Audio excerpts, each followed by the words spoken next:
का वितरण, जिसे हम लोग कक्षक आरेख भी कहते हैं। इसके बाद हम लोग देखने वाले हैं हुंड का नियम, फिर हम लोग देखेंगे क्वांटम संख्याएं, और सबसे लास्ट में हम लोग देखेंगे पाउली का अपवर्जन नियम।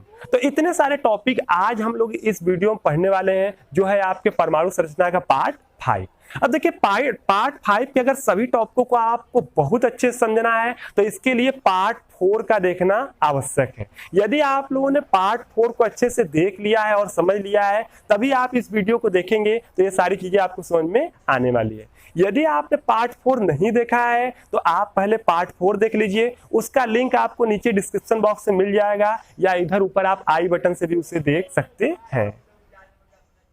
तो चलिए देखते हैं आज का सबसे पहला पॉइंट, जो है उपकोषों के कक्षकों में इलेक्ट्रॉनों का वितरण, या जिसे हम लोग कहते हैं कक्षक आरेख। अब इसके पहले वाले वीडियो में यानी कि परमाणु संरचना के पार्ट 4 में आप लोगों ने देखा होगा आधुनिक परमाणु मॉडल, और आधुनिक परमाणु मॉडल में यही देखा होगा कि नाभिक के चारों ओर कक्षक होते हैं और उन कक्षकों में होते हैं इलेक्ट्रॉन, और वही कक्षक मिलके उपकोष बनाते हैं और वो उपकोष मिलके बनाते हैं कोष। तो वो सारी जानकारी आप वहां पर ले चुके होंगे। इसके बाद आपने कक्षकों, कोष और उपकोष के बारे में भी अधिक जानकारी लिया होगा। तो यहाँ पर हम आपको बता दे रहे हैं कि आपने पढ़ा था उपकोष बारे में, तो आपने पढ़ा था कि जो उपकोष होते हैं,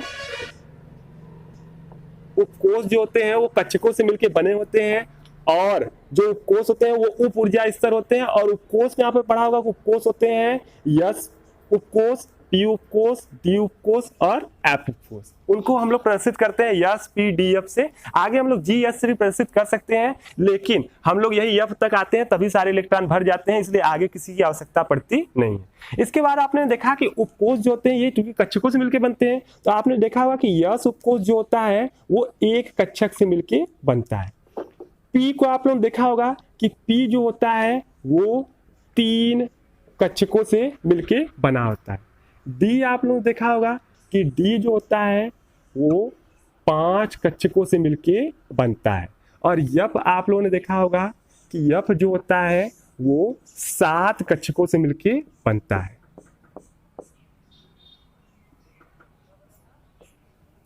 यफ जो होता है वो 7 से मिलके बनता है। ठीक है, यस में 1 कक्षक होता है, पी में 3 कक्षक, इसमें 5 और इसमें होता है 7। ठीक है, अब यहां पर देखिए, अब आपने ये जाना होगा कि जो इलेक्ट्रॉन होते हैं इन्हीं कक्षकों के अंदर होते हैं। तो जब हम किसी परमाणु को लेंगे और परमाणु का इलेक्ट्रॉनिक विन्यास निकालेंगे कि वहां इलेक्ट्रॉनिक विन्यास मतलब उसके किस उपकोष में कितने कितने इलेक्ट्रॉन, किस उपकोष और किस कोष में कितने कितने इलेक्ट्रॉन है, इसको जब हम क्रम से बताएंगे तो आप उसी को कहते हैं इलेक्ट्रॉनिक विन्यास, यानी कि इलेक्ट्रॉन किसी परमाणु के अंदर किस कहां कितना कितना है उसको बताना कहलाता है इलेक्ट्रॉनिक विन्यास। तो इलेक्ट्रॉनिक विन्यास जब निकालेंगे तो लास्ट में यही चीज आएगा कि जो इलेक्ट्रॉन रहेंगे उन्हीं कक्षक में रहेंगे। तो किस कक्षक में कितने कितने इलेक्ट्रॉन है, इस चीज को ही बताना कहलाता है कक्षक आरेख, या इसे कहते हैं उपकोषों में कक्षकों में इलेक्ट्रॉनों का वितरण। तो मतलब यही इलेक्ट्रॉनों का जो वितरण हम लोग इसमें दिखाएंगे कि कितने कितने इलेक्ट्रॉन कहाँ है, उसी को हम लोग कक्षक आरेख कहने वाले हैं। तो आपने देखा कि ये इतने इतने होते हैं एक एक उपकोष में कक्षक, और इसके बाद आपने देखा कि एक कक्षक में अधिकतम होते हैं 2 इलेक्ट्रॉन। ठीक है, इसमें एक कक्षक में 2, तो यस में आपने देखा कि 2 भरा जाएगा, तो इस तरह देखिए भरा जाता है। ठीक है, एक कक्षक में होते हैं 2 इलेक्ट्रॉन, ये आप पहले ही पढ़ चुके हैं, और ये भी जानते हैं कि एक कक्षक में जो दोनों इलेक्ट्रॉन होते हैं उनका स्पिन विपरीत होता है। स्पिन विपरीत मतलब कि अपने अक्ष पर एक इलेक्ट्रॉन ऐसे घूम रहा है, दूसरा वाला उसके विपरीत घूमेगा। ठीक है, जैसे पृथ्वी ऐसे ऐसे घूम रही है तो उसी तरह इलेक्ट्रॉन एक ऐसे घूमेगा तो एक उसका उल्टा घूमेगा। तो देखिए हम लोग ऐसे दर्शाते हैं, एक को ऊपर और एक को नीचे, यानी कि दिखाया जा रहा है ये ऊपर नीचे का मतलब कि एक का स्पिन अगर ऐसे होगा तो एक का स्पिन ऐसे होगा, विपरीत। ठीक है, एक दूसरे के विपरीत होंगे।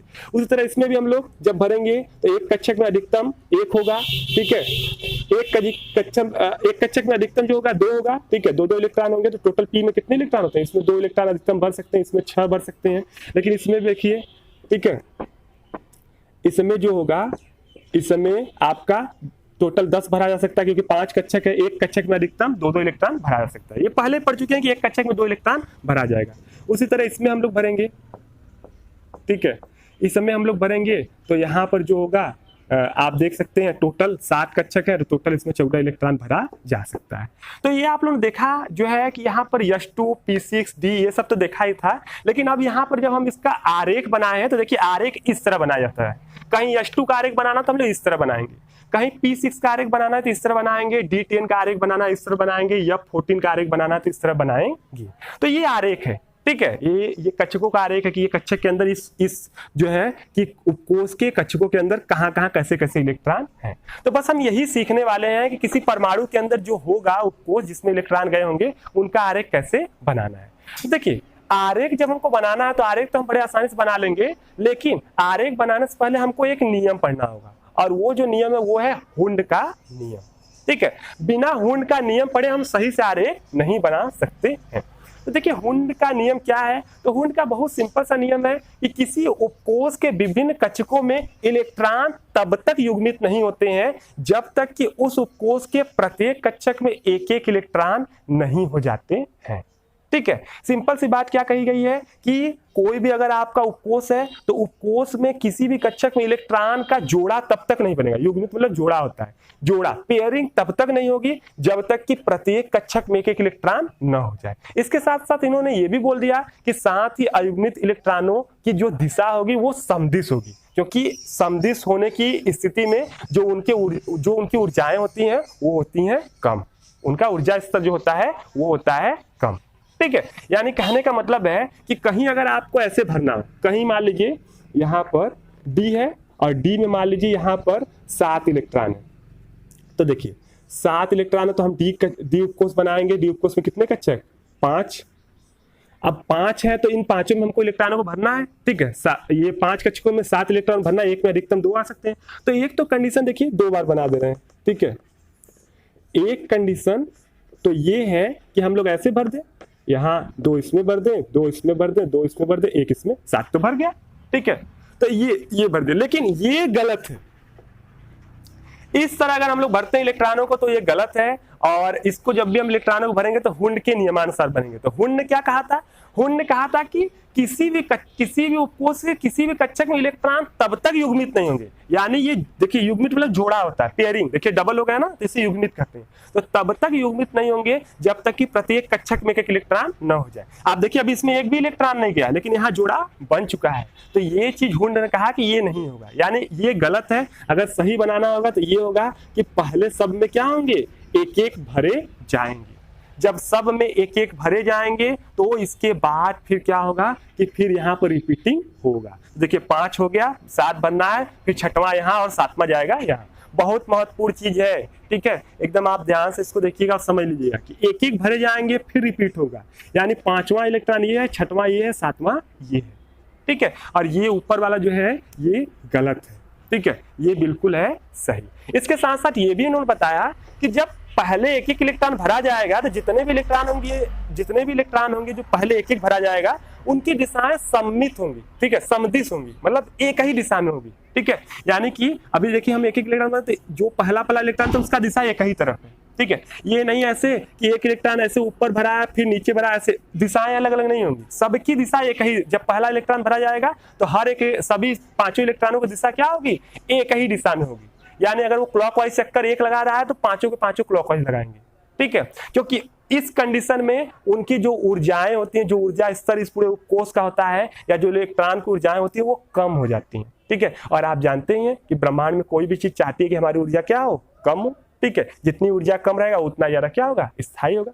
तो इस तरह आपने ये सीख लिया। अब देखिए क्वेश्चन कैसे आएंगे। अब क्वेश्चन आपसे ऐसे आ सकता है कि सोडियम का आपको बनाना है कक्षक आरेख। ठीक है, सोडियम का आप कक्षक आरेख बनाइए। ठीक है, बहुत महत्वपूर्ण चीजें हैं। उसके लिए हम लोग इलेक्ट्रॉनिक विन्यास निकालेंगे, तो आपको आता ही है 1s2 2s2 2p6 और 3s क्या हो जाएगा 1। कक्षक आरेख देखिए कैसे बनाएंगे। यस में कितने कक्षक हैं, 1। ठीक है, यहाँ इस तरह बनाते हैं हम लोग।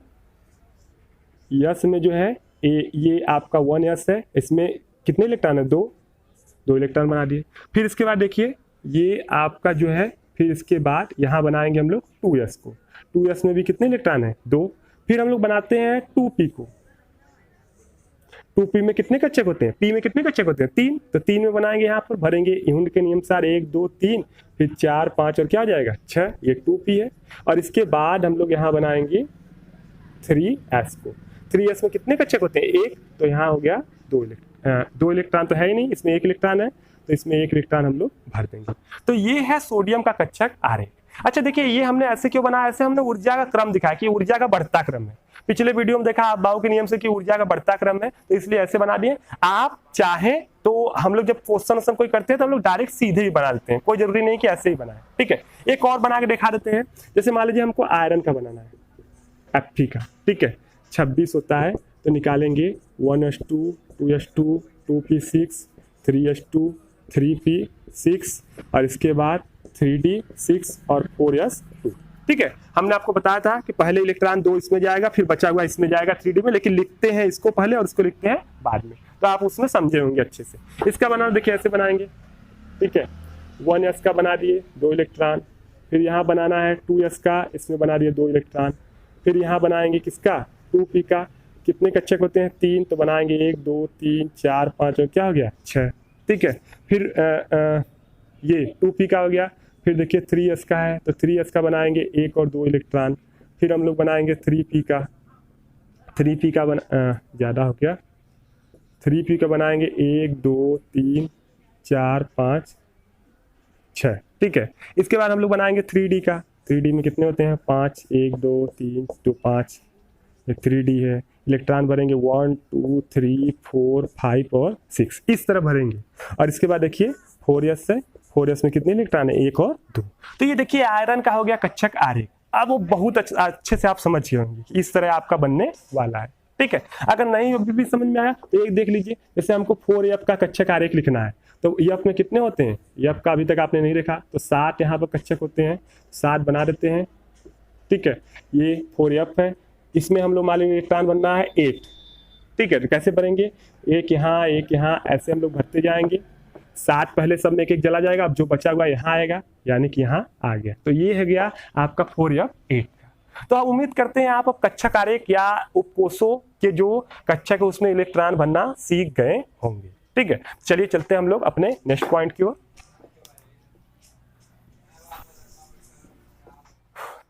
चलिए अगला पॉइंट हम लोग देख लेते हैं, जो है क्वांटम संख्याएं, या जैसे इंग्लिश में हम लोग क्वांटम नंबर्स भी कहते हैं।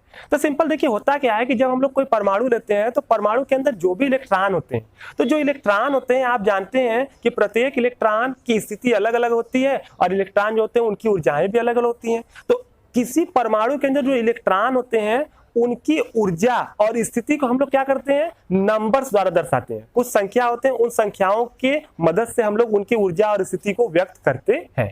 तो यही नंबर जिनकी सहायता से हम लोग किसी इलेक्ट्रॉन की ऊर्जा और स्थिति को व्यक्त करते हैं, वे सारी संख्याएं कहलाती हैं क्वांटम संख्याएं। यानी एक सिंपल परिभाषा देनी है तो सिंपल हम कह सकते हैं कि परमाणु में इलेक्ट्रॉनों की ऊर्जा और स्थिति की पूर्ण जानकारी जिन संख्याओं से प्राप्त की जाती है उन संख्याओं को हम लोग कहते हैं क्वांटम संख्याएं। अब देखिए क्वांटम संख्याएं जो होते हैं ये 4 प्रकार के होते हैं, 4 प्रकार के क्वांटम संख्याएं होते हैं। देखिए पहला कौन सा होता है, पहला होता है मुख्य क्वांटम संख्या जिसे हम लोग प्रिंसिपल क्वांटम नंबर भी कहते हैं। दूसरा होता है द्विगंशी क्वांटम संख्या जिसे हम लोग एजीमुथल क्वांटम नंबर कहते हैं। तीसरा होता है चुंबकीय क्वांटम संख्या जिसे हम लोग मैग्नेटिक क्वांटम नंबर भी कहते हैं। और 5वां होता है स्पिन क्वांटम संख्या या चक्रण क्वांटम संख्या होता है, उसे इंग्लिश में कहा जाता है स्पिन क्वांटम नंबर। तो ये 4 प्रकार की क्वांटम संख्याएं होती हैं जिससे हम लोग जो है किसी परमाणु के इलेक्ट्रॉनों के विभिन्न प्रकार की ऊर्जाओं या स्थितियों को प्रकट करते हैं। तो चलिए एक एक करके हम लोग यहाँ देख लेते हैं तो खुद ही हम लोग को सारा कुछ यहाँ पर पता चल जाएगा। तो सबसे पहले हम लोग देखते हैं मुख्य क्वांटम संख्या, इधर से देखते हैं मुख्य क्वांटम संख्या। अब देखिए मुख्य क्वांटम संख्या क्या होता है, इसको प्रिंसिपल क्वांटम नंबर भी हम लोग कहते हैं। तो किसी भी परमाणु के अंदर जो इलेक्ट्रॉन होता है, तो जब कोई भी ऐसा नंबर जो इलेक्ट्रॉन के कोष की जानकारी देता है, इलेक्ट्रॉन के कोष की जानकारी देता है या इलेक्ट्रॉन की मुख्य ऊर्जा स्तर की जानकारी देता है। आप पहले ही पढ़ चुके इसके पहले वाले जो है कि वीडियो में कि जो कोष होते हैं वो मुख्य ऊर्जा स्तर होते हैं। तो ऐसी सभी संख्याएं जो मुख्य ऊर्जा स्तर या कोष की जानकारी देती हैं वे सभी के सभी आपके जो है संख्याएं कहलाती हैं मुख्य क्वांटम संख्याएं। यानी मुख्य क्वांटम संख्याएं किसको बताती हैं, ये बताती हैं कोष को। और इसको प्रदर्शित हम लोग कैसे करते हैं, n से प्रदर्शित करते हैं। ठीक है, इसको हम लोग n से प्रदर्शित करते हैं। n बराबर हो सकता है 1 2 3 4 5 6, ऐसे ऐसे कुछ भी नंबर्स हो सकता है, याद रखिए हमेशा नंबर होगा। और अगर n बराबर 1 होगा तो इसके लिए ये दर्शाएगा k कोष को, 2 जो होगा वो l कोष को दर्शाएगा, फिर ये आपका m कोष को दर्शाएगा, n कोष को दर्शाएगा, ऐसे ये सब दर्शाएंगे।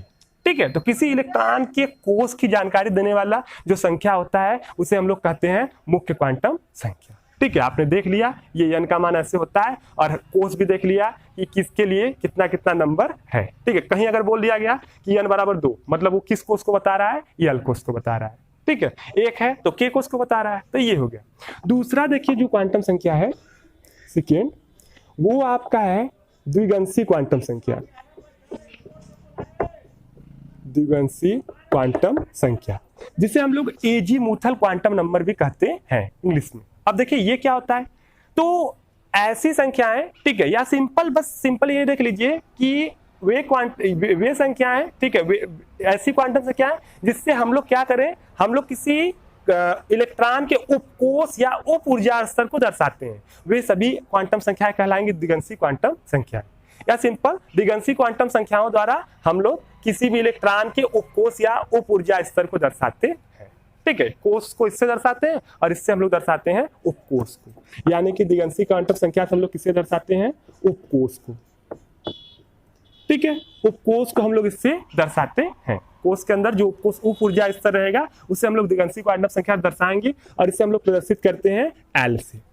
ठीक है, अब देखिए जब L से हम लोग प्रदर्शित करते हैं तो अब बात आते हैं कि L के क्या क्या मान होंगे। तो L के जो मान होते हैं वो n पर डिपेंड करते हैं। ठीक है, L के मान n पर डिपेंड करते हैं, तो L पहले हम लोग देख लेते हैं मानों की संख्या। ठीक है, L के मानों की संख्या, मानों की संख्या, तो L की जो मानों की संख्या होती है वो n के बराबर होती है।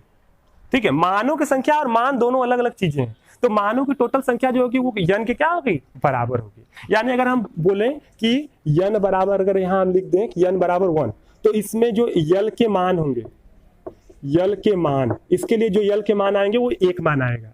अगर हम बोल दें n बराबर 2, तो यहाँ पर जो L का मान आएगा वो 2 मान आएगा। अगर हम बोल दें n बराबर 3, तो L का जो मान आने वाला है वो 3 आने वाला है। तो ये हो गया मानों की संख्या। लेकिन बात करते हैं कि कौन कौन से मान आएंगे।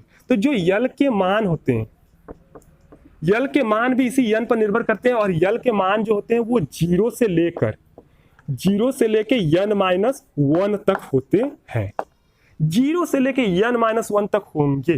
ठीक है, ये याद रखिएगा। यानी अगर कहीं n बराबर है 1, तो इसका मतलब L का जो मान होगा वो 0 होगा, फिर n-1। देखिए n अगर 1 रखेंगे तो 1-1 यानी 0।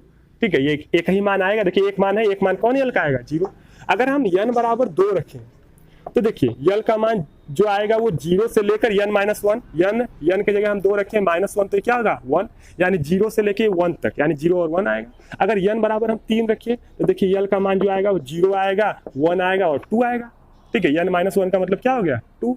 अगर n बराबर हम 4 रख दें तो L बराबर आपका 0 हो जाएगा, 1 हो जाएगा, 2 हो जाएगा और क्या जाएगा, 3 हो जाएगा। तो ये देखिए ये मानों की संख्या थे और ये मान आ गए। ठीक है, ऐसे ऐसे मान होंगे। अब देखिए एक चीज और है कि अगर n बराबर 1 है तो यहाँ पर L बराबर, यानी L बराबर 0 आया है, तो ये L किसको दर्शाता है, उपकोष को, उपकोष को दर्शाता है। यानी ये उपकोषों के लिए बताया गया है। तो अब यहाँ बात आती है कि किस उपकोष के लिए कौन सी संख्या है। तो आप जानते हैं कि कहीं पर जब उपकोष आता है तो सबसे पहले यश आता है, इसके बाद या पहली कक्षा में जब आता है तो केवल यश रहता है, 1 यश एक ही बस रहता है। दूसरी कक्षा में आप जानते हैं यश के साथ पी भी आता है, इसके पहले वाले वीडियो में आप डिटेल में पढ़े होंगे।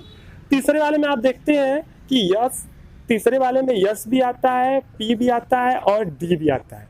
और चौथे वाले में आप लोग देखे होंगे कि एस भी आता है, पी भी आता है, डी भी आता है और एफ भी आता है। ठीक है, अब ये सब उपकोष है।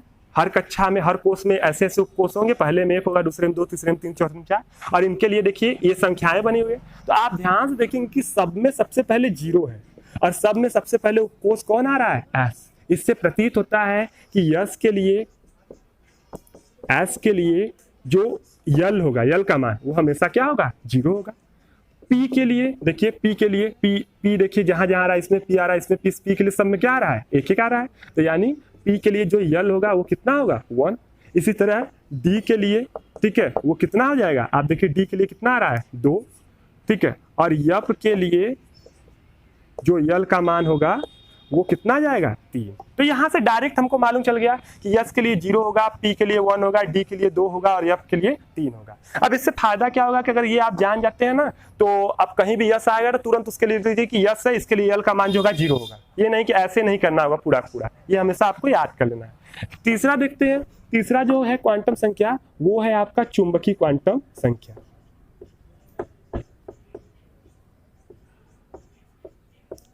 चुंबकीय क्वांटम संख्या, जिसे हम लोग मैग्नेटिक क्वांटम नंबर भी कहते हैं। अब देखिए मैग्नेटिक क्वांटम नंबर क्या होता है, तो सिंपल सी बात है, यह जो आपका चुंबकीय क्वांटम संख्या है ये किसको दर्शाएंगी, कक्षक को दर्शाती हैं, ठीक है। तो ऐसी संख्याएं जो किसी भी जो है किसी भी परमाणु के अंदर उपस्थित जो इलेक्ट्रॉन है, जिस उपकोष में इलेक्ट्रॉन है उस उपकोष के कक्षक को प्रदर्शित करती हैं, ठीक है। ऐसी संख्याएं जो परमाणु के अंदर किसी उपकोष के अंदर इलेक्ट्रॉन के कक्षक को दर्शाती हैं या उनका जो है पता देती हैं, वे सारी संख्याएं कहलाती हैं चुंबकीय क्वांटम संख्याएं। या सिंपल हम लोग कह सकते हैं कि चुंबकीय क्वांटम संख्याओं के द्वारा हम लोग किसी भी उपकोष के अंदर कक्षकों को प्रदर्शित करते हैं। तो ये सिंपल परिभाषा है, ठीक है, कुछ भी आप कह सकते हैं, समझ लिए तो कोई भी परिभाषा देंगे सब एक्यूरेट है, ठीक है। तो यहाँ पे देखिए इसको हम लोग प्रदर्शित करते हैं स्मॉल m से, ठीक है। अब बात करते हैं कि स्मॉल m है तो इसके मान, ठीक है। तो दो चीजें हैं, फर्स्ट ये है कि मानों की संख्या और अगला है कि मान, ठीक है। तो सबसे पहले हम मानों की संख्या देख लेते हैं, कितने मान आएंगे, ठीक है। तो देखिए पहले ये यन के लिए भी इसके मान होते हैं और यल के लिए। तो यन यम के जो मान होते हैं, ठीक है, किसी एन के लिए जो एम के मान होते हैं वो होते हैं यन स्क्वायर। यन स्क्वायर होंगे, याद रखना आपको कि यन बराबर 1 है तो यहां पर यम के मानों की संख्या होगी, ठीक है, यम मान नहीं मानों की संख्या, ये बेटर होगा, संख्या जो होगी वो होगी यन स्क्वायर, ठीक है। मतलब अगर कोष दूसरे कोष के लिए बोला गया तो 2 दूनी 4, पहले कोष के लिए 1 का स्क्वायर 1, पांचवें कोष के लिए बोला गया यन के कितने मान यानी कितने कक्षक होंगे, पांचवें में यन का स्क्वायर 5 का स्क्वायर 25 होगा, तो वो चीज है, ठीक है। दूसरा एल के मानों के लिए कितना होगा, तो यल के लिए एम के जो मानों की संख्या होती है वो होती है 2l + 1, ठीक है, 2l + 1 होती है। जैसे हम पूछें कि यल बराबर यहां से पूछे 0 के लिए बताइए जो है यम के मान, तो यल बराबर यहाँ 0 रखेंगे तो ये 0 जाएगा, 1 मान होगा। अगर पूछ दे कि यल बराबर हम लोग 2 के लिए बताइए कितने यहाँ पर मान आपके यम के आएंगे, तो 2 रखेंगे तो देखिए 2 दूनी 4 है, कितने 5 मान आने वाले हैं, ठीक है, किसके लिए यल बराबर 2 के लिए। तो ऐसे सबका निकाल सकते हैं। अब हम लोग बात करते हैं यहाँ पर, ये तो ए बात हो गया मानों की संख्या, बी बात कर लेते हैं मान कि कितने ओरिजिनल मान आने वाले हैं, मान की कौन कौन से मान होंगे, ठीक है। तो जो यम के मान होते हैं, यम के मान जो होते हैं वो प्लस माइनस यल से लेकर माइनस प्लस एल तक होते हैं, शून्य को लेकर, ठीक है, प्लस माइनस यल से लेकर माइनस प्लस यल, यानी कि प्लस यल से लेकर माइनस यल तक होंगे या माइनस यल से लेकर प्लस यल तक होने वाले हैं, इतने होंगे। जैसे हमने अगर बोल दिया कि यल बराबर 0, ठीक है, के लिए यम के मान, एम के मान, तो इसके लिए यम के मान जो होंगे वो क्या होंगे 0 ही होगा, ठीक है, क्योंकि प्लस माइनस में यल में तो कुछ होता नहीं। लेकिन अगर हम पूछे कि यल बराबर 1 के लिए लिखना है तो यल बराबर 1 के लिए जो यम के मान होंगे वो देखिए क्या होंगे, प्लस यल से माइनस यल, यानी ये +1 होगा, 0 होगा और क्या होगा -1 होगा। या हम लोग इसको ऐसे भी कर सकते हैं, -1 होगा, 0 होगा या +1 होगा, दोनों में से कोई भी एक ले सकते हैं। अभी एक और देख लीजिए, यल बराबर 2 के लिए अगर हम यम के मान लेते हैं तो ये देखिए आपका हो जाएगा 2 के लिए यहाँ +2 +1 0 -1 -2, ठीक है, या उल्टा भी ले सकते हैं। तो इसी को कहते हैं हम लोग कि प्लस माइनस यल से माइनस प्लस यल तक, ठीक है। यल बराबर 2 के लिए देखिए 5 मान, यल बराबर अगर यहाँ 2 रखेंगे तो यहाँ 2 दूनी 4 1 5 होंगे, 5 मान होंगे और 5 मान देखिए यही होंगे, 5 मान मालूम चल गए, ठीक है। अब ये आपने देख लिया और लास्ट एक और बचा है, इधर बता देते हैं, चौथा जो है आपका स्पिन क्वांटम नंबर, या जिससे हम लोग कहते हैं चक्रण क्वांटम संख्या।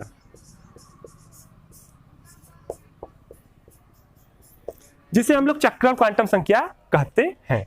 ठीक है, तो अब चक्रण क्वांटम संख्या क्या होता है? चक्रण क्वांटम संख्या जो होता है वो इलेक्ट्रॉनों के स्पिन को बताता है। स्पिन मतलब कि इलेक्ट्रॉन अपने अक्ष पर कैसे घूमते हैं। जैसे आप जानते हैं कि अपने अक्ष पर कोई भी आपका कोई भी होगा आपका कण, तो या तो वो वामावर्त घूम सकता है या तो दक्षिणावर्त, यानी या तो क्लॉकवाइज घूमेगा या तो एंटी क्लॉकवाइज घूमेगा। ठीक है, या तो क्लॉकवाइज घूमेगा या तो एंटी क्लॉकवाइज घूमेगा। तो उसके लिए हम लोग उसी को बताते हैं कि क्लॉकवाइज घूम रहा है कि एंटी क्लॉकवाइज, और इसके मान जो होते हैं वो होते हैं +-1/2। ठीक है, तो जनरली अगर ये हम लोग कक्षक बनाते हैं, अगर इसमें अप साइड में हम जानते हैं कि अप साइड में इलेक्ट्रॉन जा रहा है, तो इसके लिए हम प्रयोग करते हैं +1/2 का, और डाउन साइड में जो जाता है उसके लिए प्रयोग करते हैं -1/2 का। ठीक है, तो एक के लिए हम लोग प्लस प्रयोग करते हैं और एक के लिए माइनस। एक ही कक्षक में यही दो ही आपकी दो ही गतियां संभव ही हैं। ठीक है, या तो वामावर्त होगा या तो दक्षिणावर्त, यानी या तो क्लॉकवाइज होगा या तो एंटी क्लॉकवाइज, तो उसके लिए यही दो मान आते हैं। तो इस प्रकार आपने चारों प्रकार के क्वांटम संख्याएं देख लिया। अब केवल एग्जाम्पल यहाँ पर आपको जानना जरूरी है। अगर आप एग्जाम्पल यहाँ पर जान लेते हैं तो समझ लीजिए कि आप एकदम इसको अच्छे से सीख जाएंगे। और क्वेश्चन यहाँ भी हम बता रहे हैं उसको देखिए, तभी आपको सब समझ में आएगा।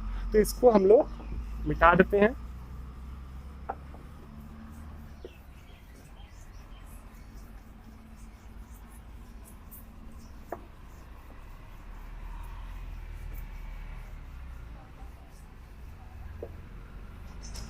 तो देखिए कुछ क्वेश्चन देख लेते हैं। जैसे पहला क्वेश्चन ऐसे पूछा जा सकता है यहाँ पर क्वेश्चन कि 3D6 के अंतिम इलेक्ट्रॉन की चारों क्वांटम संख्या बताएं। अंतिम इलेक्ट्रॉन की चारों क्वांटम संख्या।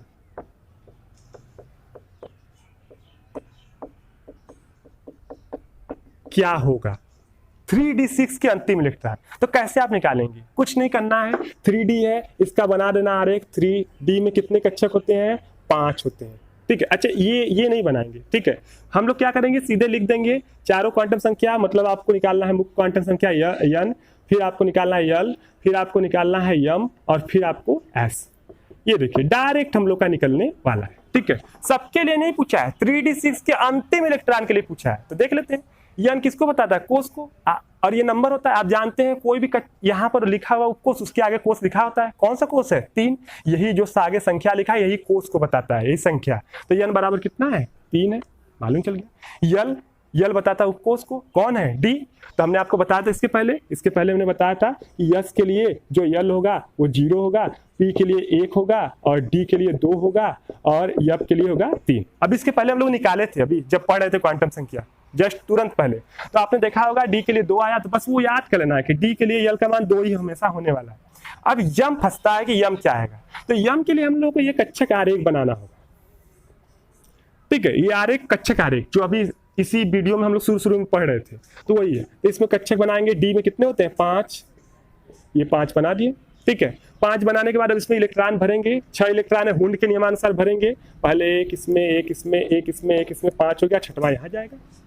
ठीक है, अब इसके बाद हम लोग यहाँ देखते हैं इसके मान, एम के मान जो होते हैं प्लस यल से माइनस यल या माइनस यल से प्लस यल होते हैं। यानी कहने का मतलब ये आपका +2, +1, 0, -1, -2 ऐसे होने वाला है। ठीक है, अब तुरंत आपको पता देगा अंतिम इलेक्ट्रॉन मतलब छठवां इलेक्ट्रॉन है, और यहाँ है, और ये नीचे आ रहा है। यहाँ पर ये छठवां इलेक्ट्रॉन इस वाले में आ रहा है, इसके लिए एम का मान क्या है? +2 हो गया। यस का मान देखिए क्या होगा, नीचे है तो नीचे के लिए क्या होगा? -1/2। अगर ऊपर जाता है तो +1/2। ठीक है, एक और क्वेश्चन देख लीजिए, हम बता रहे हैं एकदम क्लियर हो जाएगा। ठीक है, मान लीजिए हमने यहाँ लिख दिया दूसरा क्वेश्चन, सोडियम के अंतिम इलेक्ट्रॉन की चारों क्वांटम संख्याएं।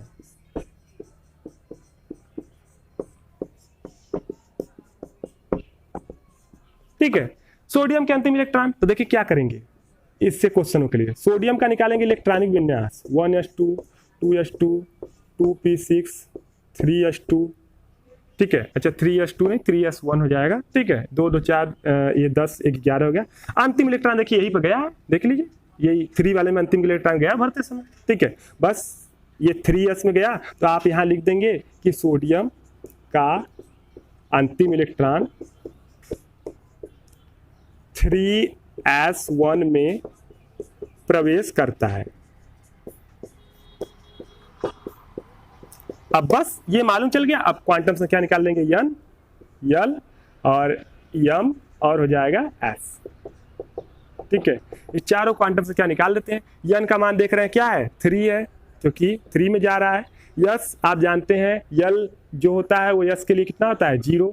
एम निकालना है तो बना देते हैं, 1 इलेक्ट्रॉन जा रहा है तो एक ही इलेक्ट्रॉन है, और इसके लिए जानते हैं आप कि इसका मान जो होता है आपका जो है प्लस यल से माइनस यल, तो 0 है तो 0 के लिए एक ही मान 0 ही आएगा। ठीक है, यानी इसका मान यम का मान 0 हो गया। एस ऊपर जा रहा तो क्या हो जाएगा, +1/2। ठीक है, तो ऐसे क्वेश्चन पूछा जा सकता है। एक आध और क्वेश्चन देख लीजिए तो हमें लगता है आपका ज्यादा बेटर समझ में आ जाएगा। जैसे यहाँ देखिए एक और ले लेते हैं, मान लेते हैं 4F9। ठीक है, या 4F हम लोग 11 ले लेते हैं। ठीक है, तो इसके लिए हम लोग को निकालना है, मान लीजिए इसके लिए निकालना है। ठीक है, तो हम लोग निकाल लेते हैं। देखिए F, ठीक है, यन का मान 4 आ जाएगा। F है, F के लिए देखिए कितना है, यल का मान 3। अब यहाँ पर यम निकालना है तो हम लोग ये कक्षक बनाएंगे, ये हमने बना दिया, 1 2 3 4 5 2 7। ठीक है, 7 होते हैं आपको। ठीक है, एक यहाँ पर मान लिखेंगे यम के मान, यहाँ होते हैं प्लस यल से माइनस यल तक, यानी +3 +2 +1 0 -1 -2 -3 भर देते हैं। 1 2 3 4 5 6 7 8 9 10 और 11 यही पर जा रहा है। ठीक है, यानी यही 11वां इलेक्ट्रॉन है, अंतिम इलेक्ट्रॉन, और ये इसमें जा रहा है तो यम का मान क्या होगा, इसके लिए 0 होगा। यस नीचे आ रहा है तो क्या होगा, -1/2। ठीक है, ऐसे क्वेश्चन आपको पूछे जा सकते हैं। ठीक है, अच्छा एक और लास्ट क्वेश्चन, एकदम सबसे लास्ट क्वेश्चन बता दे रहे हैं। ठीक है, लास्ट क्वेश्चन देखिए क्या होगा, क्या कि हमने यहाँ लिख दिया कि जैसे हमने दिया क्लोरीन, क्वेश्चन है क्लोरीन के 12वें इलेक्ट्रॉन की चारों क्वांटम संख्या। समझ लीजिएगा क्वेश्चन, क्लोरीन के 12वें इलेक्ट्रॉन के, अभी अंतिम इलेक्ट्रॉन नहीं पूछा, 12वां इलेक्ट्रॉन पूछ दिया, तब हम लोग क्या करेंगे, देखिए तब क्या करेंगे। ठीक है, अब देखिए क्लोरीन का इलेक्ट्रॉनिक विन्यास निकालेंगे, Cl का 17 होता है, 1s2 2s2 2p6 3s और इसके बाद आएगा 2 और इसके बाद 3p आएगा 5, ये होता है क्लोरीन। ठीक है, अब पूछा है 12वां इलेक्ट्रॉन के लिए क्वांटम से क्या है, देखेंगे गिनेंगे 12वां कहाँ गया, ये 2 2 4 6 10 और 2 12, मतलब इसी में गया है 12वां इलेक्ट्रॉन। तो लिख देंगे क्लोरीन का 12वां इलेक्ट्रॉन जाता है 3s2 में, इसका दूसरा इलेक्ट्रॉन है 12वां इलेक्ट्रॉन। निकालना है क्वांटम संख्या, n निकालना है, यल निकालना है, यम निकालना है, यस निकालना है, निकाल लेंगे। इसके लिए देखिए आपका 3 होगा।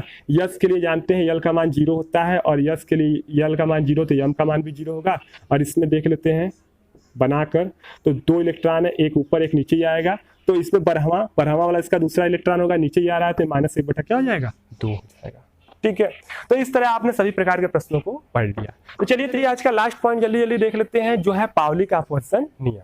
अब पाउली का अपवर्जन नियम क्या है, तो बहुत सिंपल सा नियम है कि किसी भी परमाणु के अंदर किन्हीं भी 2 इलेक्ट्रॉनों के चारों क्वांटम संख्याओं का मान एक समान नहीं हो सकता। यानी कहने का यही मतलब है कि परमाणु के अंदर आपके कितने भी इलेक्ट्रॉन हो सकते हैं, 10 इलेक्ट्रॉन 20 इलेक्ट्रॉन 50 इलेक्ट्रॉन हो सकते हैं, लेकिन उनमें से किन्हीं भी 2 इलेक्ट्रॉनों के जो चारों क्वांटम संख्याओं का मान होगा वो कभी आपका पूर्ण रूप से मैच नहीं करेगा, यानी वो कभी भी एक समान नहीं होने वाला है। यानी जितने भी इलेक्ट्रॉन हैं उनके जो क्वांटम संख्या होंगे उनमें कुछ न कुछ भिन्नता होंगी। अगर उसमें n, l और m के मान मिल भी जाते हैं तो उसमें जो होगा n, ये तीनों मान मिल जाते हैं तो यस का मान जो होगा उसमें कुछ न कुछ अंतर आपको जरूर मिल जाएगा। अब देखिए पाउली के अपवर्जन नियम से हमें सीख क्या मिलती है, तो इससे बहुत सिंपल सा सीख यही मिलती है। इससे ये पता चलता है, इस नियम के द्वारा हमको ये जानकारी प्राप्त होती है कि परमाणु के अंदर जितने भी इलेक्ट्रॉन हैं उन इलेक्ट्रॉनों में से कोई भी इलेक्ट्रॉन दूसरे इलेक्ट्रॉनों से समानता नहीं रखता है। ठीक है, सब में कुछ न कुछ अंतर जरूर होगा, बिल्कुल समान नहीं होगा कि ये इलेक्ट्रॉन है, 50 इलेक्ट्रॉन किसी परमाणु के अंदर है तो ऐसा नहीं होगा कि एक इलेक्ट्रॉन है तो उसके पूरे के पूरे जो क्वालिटी या गुण है वो किसी दूसरे इलेक्ट्रॉन से मिले, कुछ न कुछ भिन्नता जरूर होगी। यानी कहने का मतलब है किसी भी परमाणु के अंदर जो इलेक्ट्रॉन होते हैं वो अपने आप में अद्वितीय होते हैं, किसी दूसरे से उनकी पूर्ण रूप से समानता नहीं की जा सकती है, या सबके अंदर अलग अलग कुछ न कुछ जो है गुण होते हैं। तो ये था पाउली का अपवर्जन नियम, और इससे क्या हमको महत्वपूर्ण बातें मिली ये भी आप लोगों ने जान लिया। कि किसी भी परमाणु के अंदर किन्हीं भी 2 इलेक्ट्रॉन होते हैं तो वो पूर्ण रूप से एक समान नहीं होते। ठीक है, तो इस तरह आज के आपने सभी पॉइंटों को जो है पढ़ लिया और देख लिया, और हमें लगता है आप समझ गए होंगे। आप कक्षक आरेख भी समझे होंगे, और हमें लगता है कि क्वांटम संख्याओं तो बहुत अच्छे से समझ गए होंगे। तो उम्मीद करते हैं कि आज का हमारा वीडियो आपको पसंद आया होगा। अगर पसंद आया होगा तो इसे लाइक करें, शेयर करें और हमारे चैनल को भी सब्सक्राइब करें। मिलेंगे नेक्स्ट वीडियो में लेकर आगे नए टॉपिकों को।